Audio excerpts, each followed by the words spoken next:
ఈరోజు దేవుని వాక్యము లూకా సువార్త 11వ అధ్యాయము 29వ వచనం నుండి 32వ వచనం వరకు.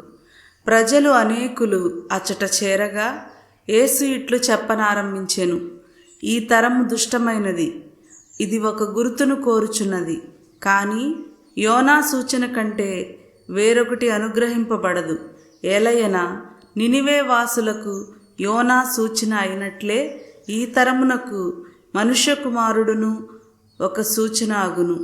తీర్పు దినమున దక్షిణ దేశపు రాణి వీరి ఎదుట నిలిచి వీరిని ఖండించును.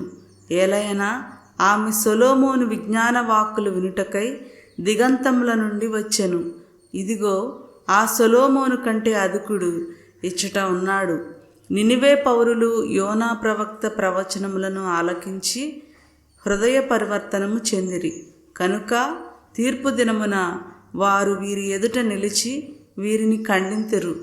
ఇదిగో యోనా కంటే గొప్పవాడు ఒకడు ఇచ్చట ఉన్నాడు. ఇది క్రీస్తుని సువిశేషము. క్రీస్తువా మీకు స్తుతి కలుగునుగాక. ఆమేన్.